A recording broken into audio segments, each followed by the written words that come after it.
WCLN 1170 Radio and Cable Channel 16 are pleased to present We Should Know, hosted by J.W. Simmons, an upbeat, informative look at people, places, and issues facing our community. This education-based analysis of issues will remain positive and informative as we consider closely what we should know. Ladies and gentlemen, welcome back. We Should Know is on the air. It's Tuesday, each and every Tuesday. We thank you for being with us today. My name is J.W. Simmons. I'm your host. Our guest today is Director Mike Sprayberry, North Carolina Department of Emergency Management. Mike, thank you for coming down and being with us today and talking about a lot of issues. Thank you, J.W. Appreciate it. I want to open and kind of give folks a little bit about your background. You're Director of Emergency Management. You started that career in 2013. Actually, you've worked for two governors, two separate political parties, Pat McCrory and now, of course, Governor Cooper. You faced some things that probably no director of emergency management and disasters, both man-made and natural, could have ever imagined, and one of those is the COVID thing. I want to talk about that a bit. But I also want to talk about your journey when I look at where you've been. You began at Emergency Management in 2005. You were Deputy Director of Logistics. You were the chief of that operation. You assumed the duties as Deputy Director of Operations Chief. During your tenure in Emergency Management, you served as the National President of the National Emergency Management Association and a member of FEMA as the National Advisory Council. And prior to that, United States Marine Corps and Army National Guard right here in Clinton, North Carolina. Yes, sir. And I heard you say at an event the other day that you were there in that old armory for what, about 10 years? Yes, sir. Sure was. So maybe I can say welcome back to Clinton. Thanks. I mean, we did. We lived here and we enjoyed it. And you got your master's from Charlotte, and you got a bachelor's and a master's from the University of North Carolina at Charlotte. So when I look at your journey, and I'll open this conversation today, it's like you and I talked before, this is a conversation show. I don't have particularly an agenda. So when you look back at your career, and given the fact that pretty much everybody knows that you've announced your retirement August 1st, and you look where you've been in your journey, what is one of the things that strikes you as giving you that drive to accomplish all of these steps, and some of them have been pretty tremendous, these steps forward? What's given you that drive? What's been your inspiration, should I say? Well, I mean, I have to take it all the way back to my parents, first of all, and they basically ingrained in me the need to be honest and hardworking, and I love them and I appreciate them for that. They're both deceased now, but I think about them every day. And then, when I got out of high school, we lived in West Charlotte, and I'm not going to tell you that it was the best part of town, because it wasn't. And so I could tell pretty quick that if I didn't do something, we didn't have a whole lot of money, and my grades, I was not a straight A student in high school. I'll just be honest with you. Mm-hmm. I could tell that if I didn't, do something to help sort of get me going in the right direction, that I could very easily go in a bad direction. So I joined the Marine Corps. And I would have to tell you that, to me, that gave me the kickstart that I needed to sort of start pushing through life, and it helped make the man that I am today, I believe, because you learn how to get along with a lot of people from all kinds of diverse backgrounds. They look different. They come from all over the country. And you learn, I think, there that everybody has something that they can give to the team in order to accomplish the mission. So that was, I was a teenager then, and I learned that, and I think that was a good lesson for me to learn. And so we also were able in the Marine Corps to be provided with a lot of responsibility at a young age. And And that's one thing the military in general does for you, but especially for me in the Marine Corps, I can remember, being given assignments where people would be working for me, and I would, it might not be the biggest mission ever, but it was something for you to do, and there was an objective, and you had to accomplish that objective. And so that taught me about management by objective. It taught me how to get along with others.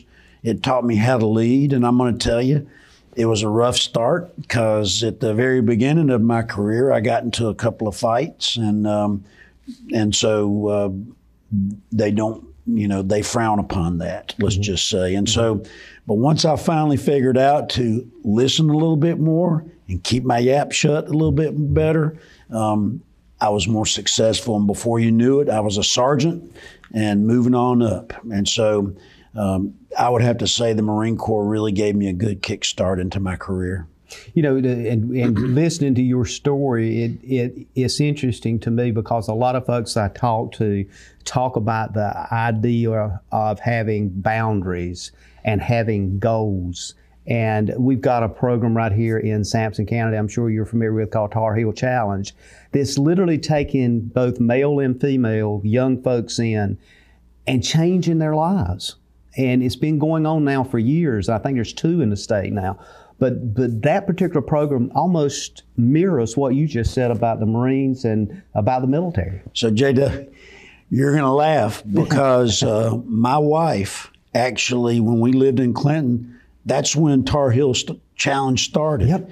Out on the highway out there. Hall's Piney Grove School out That's there. right. And so it had been shut down. And so I want you to know that my wife and several other folks went out there, got on their hands and knees, and were scrubbing that place so that it could be opened up. And she actually worked there, for the time that we lived here.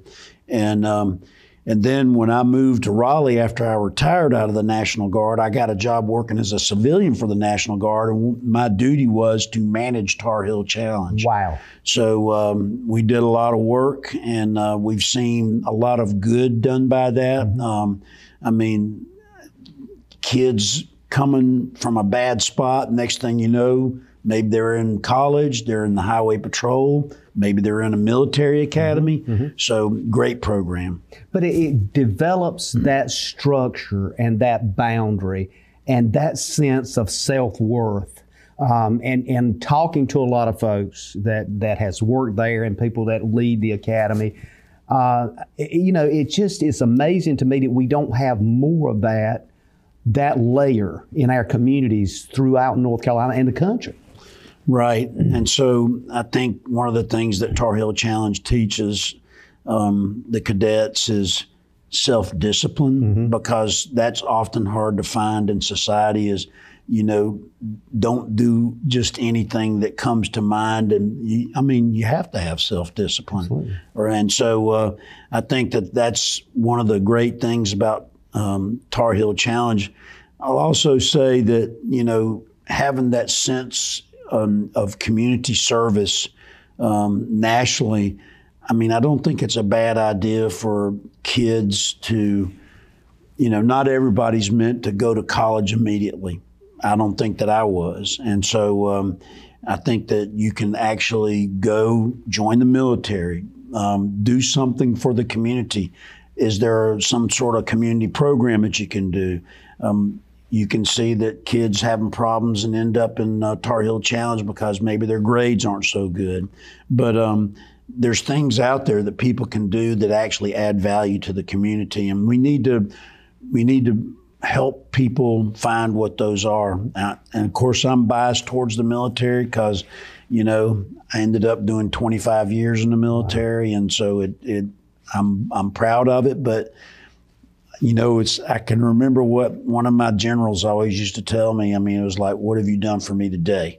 He would look at everything that I've done, and it was a pretty good package, and he'd say, "But what have you done for me today?" Keep challenging yourself to be better. And so he would never let me rest on any laurels that I supposed that I might have. Absolutely. And who better leading the Academy Enterprise, the Tar Heel Challenge Enterprise in North Carolina, than Colonel Edward Timmons. I know him. I've had him on before, and and talked to him a number of times and been involved with things. He kind of exemplifies that military role of mission-oriented, goal accomplishment, structure, and doing it.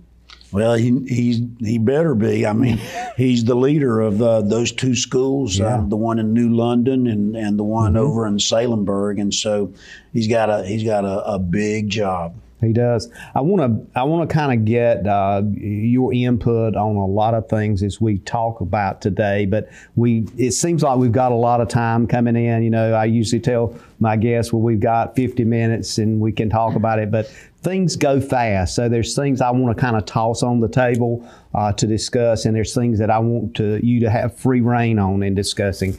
But one of the things that clearly I would be amiss if I didn't speak to is the number of disasters that you've been involved in your career as Director of Emergency Management right here in North Carolina.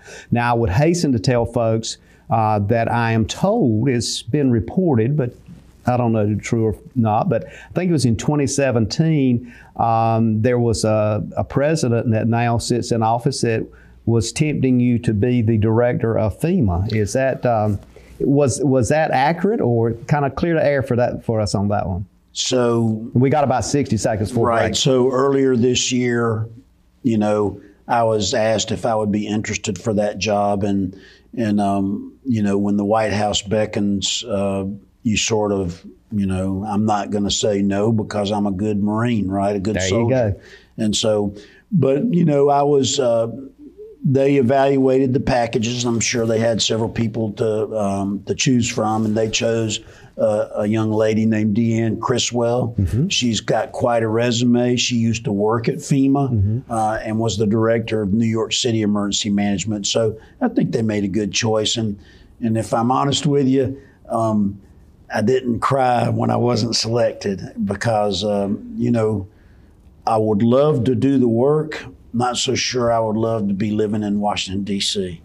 Well, on that, we're going to take a break. We're going to come back and get into some more meaty things that's going on. Ladies and gentlemen, thank you for being with us. We're talking with the Director of Emergency Management right here in North Carolina, Mike Sprayberry. Stay tuned. We'll be back in a moment. Experiencing slow internet? If you have a fast internet package, the problem is most likely your wireless router. With more devices using Wi-Fi, your wireless router may not be able to deliver the speed and coverage you need. We now have the leading solution to enhance your internet experience. Using small devices in a mesh network, these Wi-Fi appliances cover just about any size home so that all your devices can operate to their fullest potential. Whole home Wi-Fi from Star Communications. Get the most out of your internet connection. Ladies and gentlemen, welcome back. Thank you for being with us. We Should Know is on there. My name is J.W. Simmons. I'm your host. We're talking with the Director of Emergency Management for the state of North Carolina, Mike Sprayberry. Mike, thank you for being with us. Thank You're you, sir. Somewhat a celebrity in the state. You probably would push back on this, but in a lot of the reading and observing you on TV, you've got a way of bringing people in and bringing people together. And I'll kind of paraphrase a quote. You always kind of end your commentary with this idea of look after your neighbors, look after your family. They'll appreciate it, that kind of thing. You don't hear that from a lot of other people. Has anybody ever told you that? I'm sure they have. No, I mean, so to me, it just seems natural, right? I mean, particularly in the pandemic, but really, if you look at it, any type of disaster, you certainly want to call your friends and family, your neighbors, and check on them and let them know that you care about them. I mean, and I always say, guaranteed they'll appreciate it. Yeah. And I know that when you get a call from somebody, you appreciate it. When you get, and that's one of the reasons why, you know, when I go visit somewhere, I write a note and I send that note to somebody. And so they appreciate a handwritten note, you know, better than a text, better than an email. And so I believe that's important, you know, and in general, communications is important, particularly during any type of disaster. You know, and you've also, I read an article, I don't recall off the top of my head exactly what news article it was, but it talked about you kind of being that ideal person that folks felt like they could depend on. You, of course, wife, family, 3 dogs, dependable, always there, mission driven. Does that just comes natural with you, right? You know, I'm not, somebody might disagree with me, but I'm not like an inward deep thinker. I don't wonder why I do things. I just try to do what's right. And I think that if you are constantly trying to do what's right, and I think you'll be in a pretty good place. How easy is it to love your wife, right? That's not a chore. And so my kids and my dogs, that's good stuff. And so I think that, I don't even know, to me, that's just a natural thing. And so I would, I don't even know how to hardly to respond to that. But, my wife I feel like she has been not just my partner, but she's part of my team, because I have spent a lot of hours away, from my house. I did it when I was in the military, and I do it now in emergency management. And so she keeps the home front up for me. She talks to me. She critiques me. She's honest. She's honest. So when people tell me I do a good job and you think, JW, that my head's getting big, you don't have to worry about it, because every time I get home, pow, the bubble shrinks. And so, and I can tell you, my old mutts, they're always, my daughters have moved away, right? They're living distant, but when I get home, my dogs are always glad to see me, even if somebody might have fussed at me at work because they didn't get a reimbursement or something, So it's always good, and people talk about stress at work. I guess there's stress. I don't feel it. I sleep good every night, and I try to get a reasonable amount of sleep every night, about a good 6 hours or so, and I'm at work around 6:30, and I leave about 6:30, and so and then I'm always tied to this, right? Absolutely. And so, but it's a rewarding job, because who knew back when I was in high school that I would be able to, be in a position to make really important decisions that have ramifications for people and their safety. And I love that. I feel like, what an opportunity for me to be able to do that. And what an incredible team of people that are around me. We have a great team at emergency management. I'm the agency head for the Office of Recovery and Resiliency too. Great team over there. For instance, my partner, Mandy Cohen, Dr. Mandy Cohen. Are you kidding me? She goes to Cornell. She goes to Harvard. She got her MD from Yale. Think she's smart. We call that triple smart. That's right. And so I would tell you that not only that, she's I call her my battle buddy. And so she's young and smart, and she's got energy to burn. She's a wife. She's got 2 daughters. And so she's still pushing hard. She manages a department of 20,000 people. And so, it's just incredible to be associated with all my teammates and partners like that. It's rewarding. Would you call what you do and what you have done for at least 7 or 8 years now a calling or a job? It's more of a calling. It's certainly not a job. I was thinking, and it's kind of funny. I was thinking this morning about what has changed in the field of emergency management in North Carolina since I got here. And, and so you wouldn't know it, but we have a disability integration planner, so that when any operation that we have her to advise us to make sure that we're taking care of people that have disabilities. We have an economist to help us analyze the data for, all the people that live in floodplains. And that's just one thing. We have a business emergency operations center run by a private sector manager. We've got over 1,000 businesses that we're partners with it's operational. And so we've done all of these things, and and we've just grown it. I mean, I have a cybersecurity team. I've got 7 compliance officers to make sure all of our grant money is being managed correctly. I mean, we've got a multi-billion-dollar operation for recovery. And that's one of the things that we're always trying to make better, because the recovery process is so slow.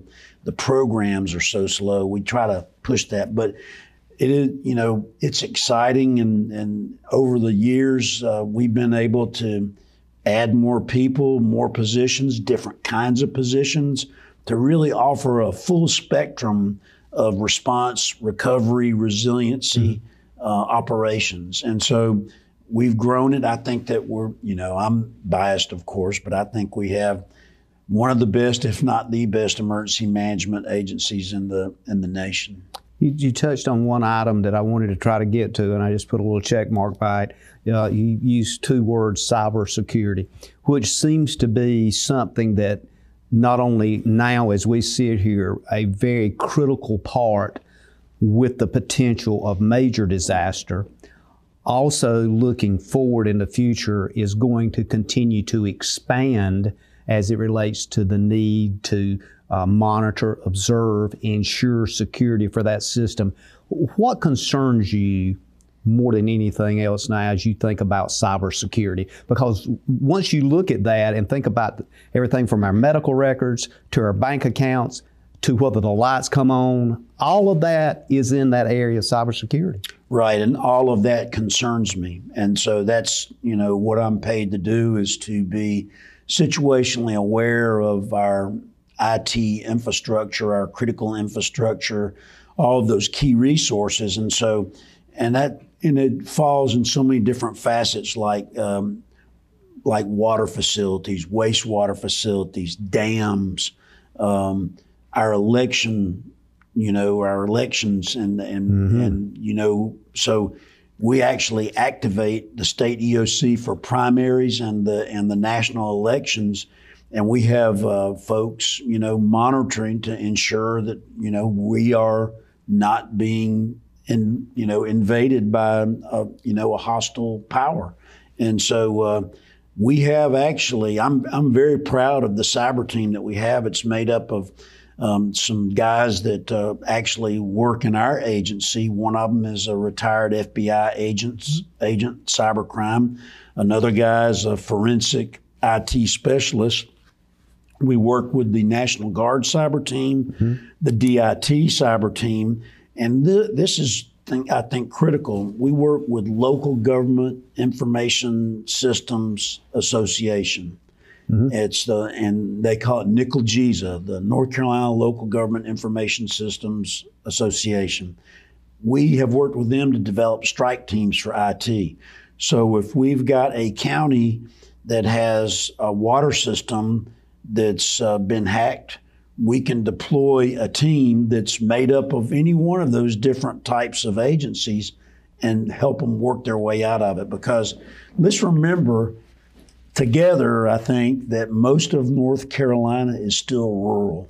Absolutely. And so a lot of counties don't have huge IT departments. And so they need our help, and that's what we're here for. So when we get news of a cyber attack, that gets reported up to our watch desk at the state EOC. We can grab up resources. First, we do like technical advice and technical assistance. And then if needed, we can actually deploy forces. Which is critically important. And I'm so glad you reminded everybody, the majority of our state is rural. Sometimes we see everything that's going on in Raleigh or Charlotte or Greensboro, and we kind of feel like, well, we're the odd people out. We're rural folks, but not true. We're really the majority of this state. That's what makes it up. You are. And so I think that's one thing that I continuously remind my staff, because, you know, it's not like a Raleigh where you might go to the emergency management agency there and they maybe have 5 or 6 people working there.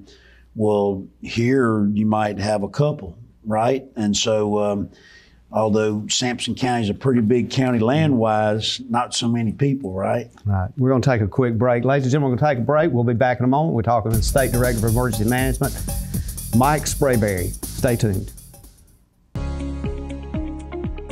At home or away, knowing who is at your door is priceless. Star Communications is here to help with its doorbell security camera by Skybell. Live viewing and two-way audio equips you with the ability to always see and greet anyone that shows up at your door.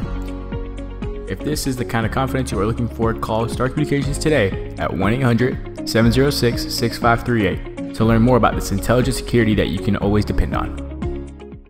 Ladies and gentlemen, welcome back. J.W. Simmons here, your host. The name of the show is We Should Know. Our guest today is Mike Sprayberry, and Mike is Director of North Carolina Department of Emergency Management. Mike, there's so much that we want to try to get in today. And I think that I know we're not going to get everything in, but I wanted to segue as we went to break. We were talking about cybersecurity. That's one show itself. I could do several shows with just that, but I want to segue into what folks particularly in the eastern part of North Carolina, know so well, and that's straight line winds, tornadoes, hurricanes. And with that, we can talk about water.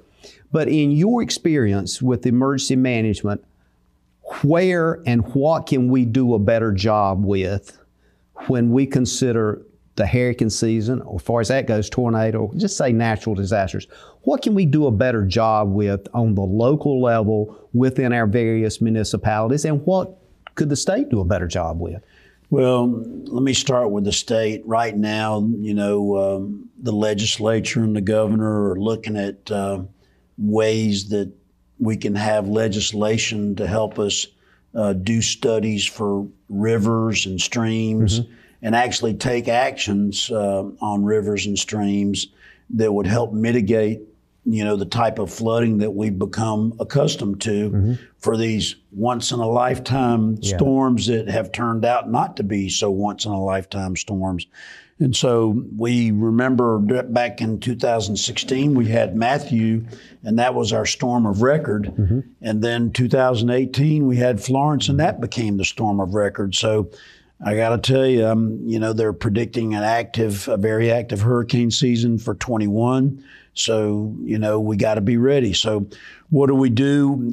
We have good, accurate maps that tell us where the floodplains are.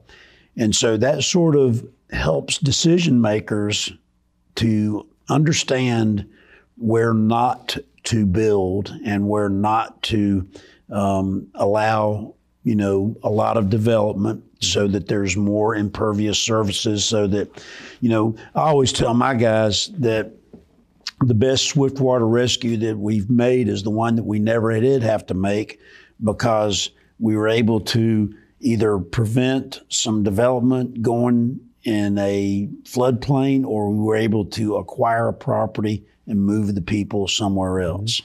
Because that's the main thing. I mean, Eastern North Carolina has so many rivers, and it's so low, and it's so susceptible to flooding. And, a lot of the land is not expensive. And so people that don't have a lot of money end up living there. And those are the people that get hit repeatedly over and over and over again. And they're the ones that can least afford it. Folks like you and I, we have insurance, right? So I would say that, what we need to do is we need to keep pushing people to review what insurance they have. And if they don't have any, if you live somewhere where it rains, you probably need to have flood insurance. And guess what? Just about all of us live somewhere where it rains. And if you live in a place that doesn't typically flood insurance, the cost of it will reflect that and will be really cheap. It's for the ones that are living up on the coast and right next to a river or a stream. So I would tell you that that is our first line of defense, is flood insurance. And so winds and tornadoes, not a whole lot we can do about that, although we can build for straight line winds and tornado shelters. You can build those. Pretty expensive, though. So you have to really, I think, take a look at that. But for sure, I would go with, understanding what your insurance needs are. When I look at those kinds of things, and you really hit on a subject I wanted to explore a bit, and that's the flooding issue in a rural agricultural based area, like we pointed out, the majority of North Carolina is, and let's look at Eastern North Carolina, I get a lot of input from our agriculture community. We find that a lot of the roadways that have what we call side ditches, and those ditches, I'm told, are full. They hadn't been cleaned out. Farmers say we're now working for the state because we got to go clean out the ditches to make sure our squash and peppers and everything grow, because if not, the fields will be flooded. Is that something in your observation from a strategic emergency disaster point of view that we need to look at DOT or others and say, look, we need to prioritize cleaning those aquifers out so they can get to the local streams and rivers? Yeah, I think that that's actually being reviewed by the General Assembly to ascertain whether or not the state wants to own that, to get back into making sure that the ditches are cleaned out. I think that also in years past, the Department of Agriculture has had a fund to where they would give out grants for snag and drag, keeping the streams cleared out. And what's happened over the years, in the old days, rivers were used for commerce, and they kept the rivers clear, but not so much anymore. You don't have barges going up and down the Neuse River or whatever. And so what happens is after all these storms, you get a lot of logs and whatnot, sediment, and it builds up. And so it can actually exacerbate the problem. You get a lot more flooding. And so we do have within my agency, we've got the state chief resilience officer, and she has a staff. And we also have what we call the state disaster recovery task force, which has a number of recovery support functions, one of which is resiliency. And they are working to determine what types of actions can be taken. Maybe dig out purchase some land and make a big flood basin so that when the river floods, that water can be diverted into a basin, or you install floodgates, just different types of solutions. And so that is ongoing. It is a priority for the governor, resiliency and Executive Order 80. And so I can tell you that I've seen some bills recently come out of the General Assembly where resiliency against floods are a big priority. So I think you're going to see some activity taking place on that count. One of the things you touched on was recovery, and I know that's a big issue for you because you've looked at and put some money in recovery, and there were some folks that basically questioned whether you should have done that or not, and you let them know that not only should you done it, you would do it again, basically. I'm paraphrasing. But is that something now, and I noticed that our friend David Rouser has got a bill that he's presented on the federal level to expedite the funds and resources quicker for recovery. I mean, a year out, 2 years out, and people still living beside the road because they can't get in a building or something. That's kind of hard to think about, isn't it? Let me tell you, it was so. What Congressman Rouser's looking at is he's looking at the Community Development Block Grants for Disaster Recovery, which is administered by HUD. And so we didn't even get the Federal Register for the funding for Hurricane Florence until like over a year after Florence happened. It was a long time. And I want to tell you that when we got that Federal Register, we were poised and ready to submit our state action plan, which is a requirement in order to get the funding. We did that in just a couple of days. We had done some intelligence work to kind of figure out what it was going to be. But that's just what I would call unsatisfactory. I understand that CDBG-DR is the type of funding that comes after all the other federal programs, but that's just too long of a wait. So I think what Congressman Rouser's bill is asking to do is just to provide the state with block grants that they can sort of manage, and basically Congress will vote, and then Congress will award that money and get it on down to the states. I think that, he's actually talked to me about it. And I think that there's a spot in there where the state auditor gets involved to make sure that monitoring kind of. Monitoring. And so, that's, I don't know how far it'll go, but I can tell you that, his district has been hit again and again. And so, I know that that's a top priority for him. Yeah. And this is, as you said, this is his district, and it's kind of bullseye, because when we start seeing that list of hurricanes as they come out, and we start looking at where the eye may go and all this kind of thing, we typically, and not always, but we typically look at this part of the state, this eastern North Carolina quadrant. And I think he's thinking about that. So you do see that as an advantage, anything to expedite resource application. We call that, compressing the flash to bang, right? And so you got to think about it, right? So I tell my guys, listen, I said, you're somebody that got flooded out and you're living who knows where. And then you come to a disaster recovery center, and what we do is we ask you for this document and that document and the other document. Oh my gosh, right? You've been flooded out. It's gone. Where are the documents? And so, I'm just saying, and typically the people that get flooded out are those that can least afford to be flooded out. And so, we need to make it the experience to be more efficient for the disaster survivors by, compressing that timeline, providing with better services, making an application, one application that you can fill out, and it will basically make you eligible. It's for all of the different disaster programs instead of having to fill out an application for each separate program. I have been asking for this. One of the things that we have a program called individual assistance, and I think it'll give you up to about $30,000. $30,000 is not going to do much for the repairs on your house or replacing what you got inside your house. That's why you got to have insurance. Absolutely. So I've been asking for that to cover utilities too. We're going to come back in a moment and continue our conversation. Stay tuned.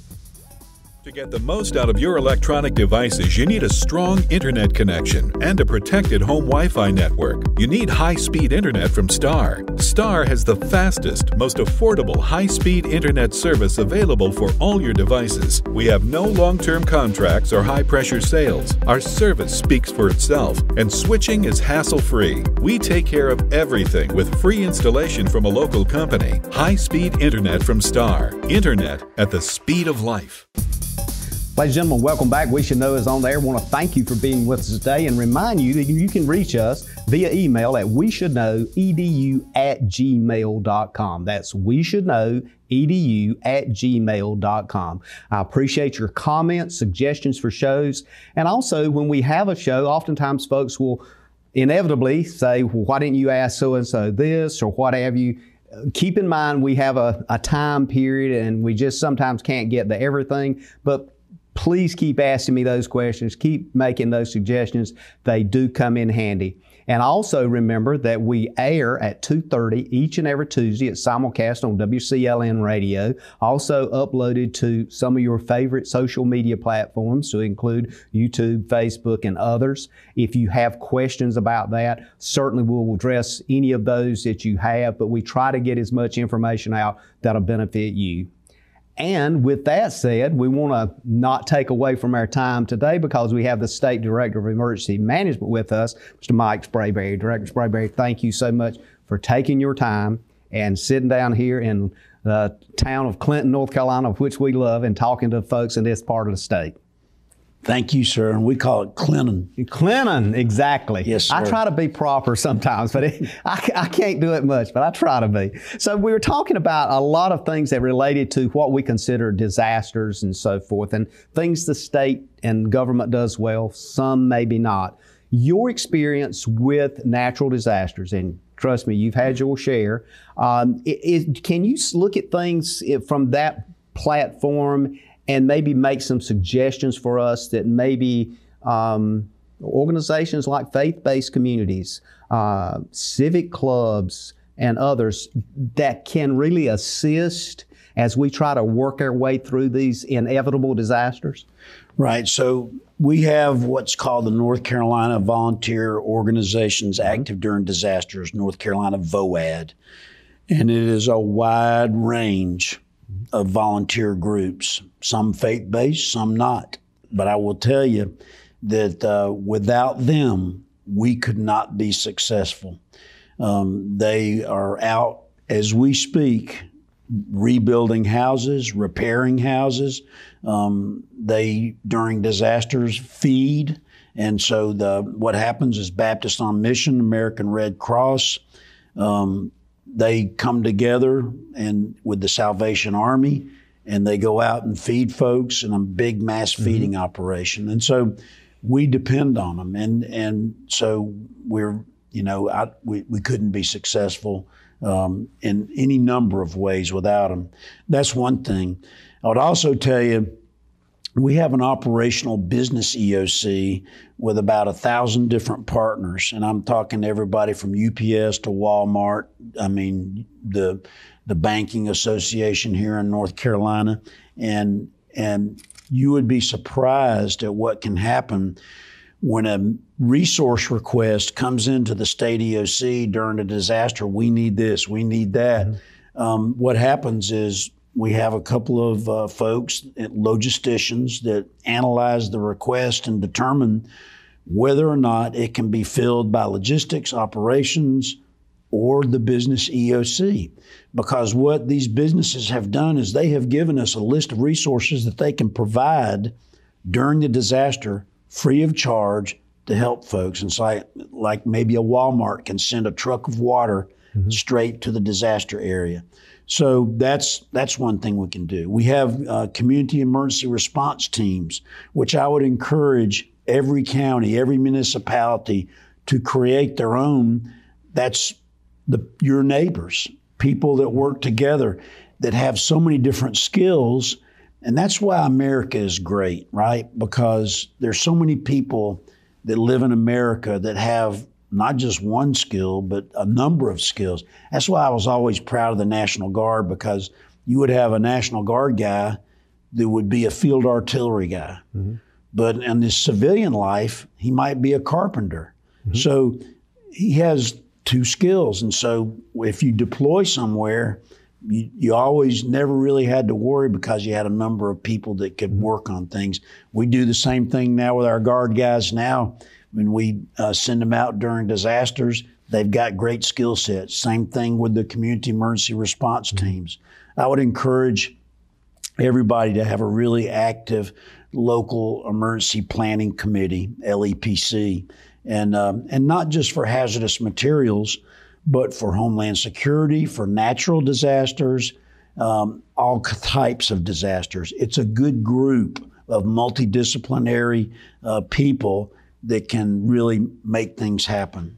Kind of an on-the-ground resource analysis team is what it amounts to. Sometimes there's things there that you can't see from a certain level. If you get down to the ground, you can find those and see them. If you got eyes there, it works. Right.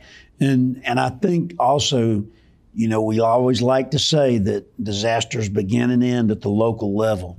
So the state's not going to come in and say, we're in charge here, get out of the way.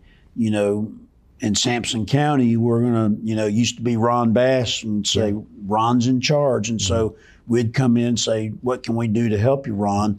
But only if we're asked to come, right? Same thing with FEMA. FEMA doesn't come in and step on us until we ask them to.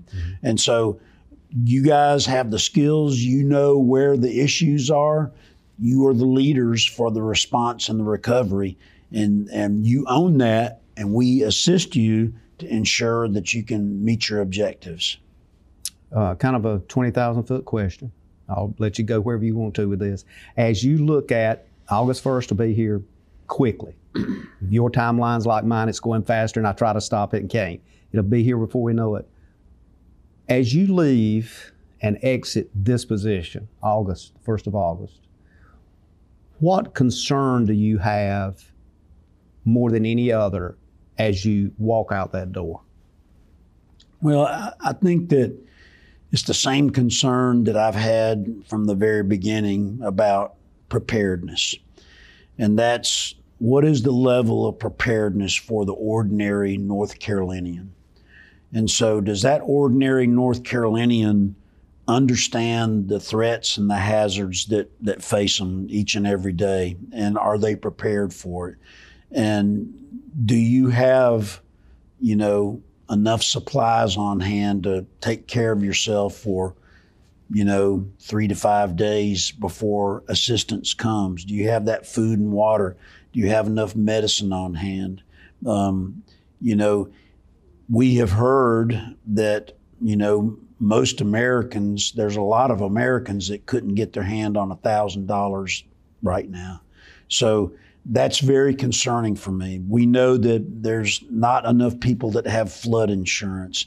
So it kind of all, I feel like, we talk about government, and government can do a lot of things, but really we have to first look at our personal responsibility and how prepared are we against hazards. Because I think one thing that we all know, you don't have to believe in climate change. Don't have to. And I'm not going to sit here and tell you why or what or anything like that. But one thing we do know is that there are more frequent disasters happening and they're more severe. Why? Pick a reason. I don't care about that. What I care about is, what can we do to mitigate that? And so how can we be prepared for that? And so I want all of the residents and visitors of North Carolina to be well prepared to take care of themselves. Just don't depend on the government. Have that flood insurance, have an emergency preparedness kit. Know that you can go to fiman.nc.gov to find out about flooding in your area and get alerts. That's fiman.nc.gov, right? And, you need to know your risk. And so that's flood.nc.gov there. You can look and see, based on where you live, what type of insurance that you have. So that's what we've got the teams. I've got a big team. The governor's leading the way on public safety and resiliency. My secretary, the same.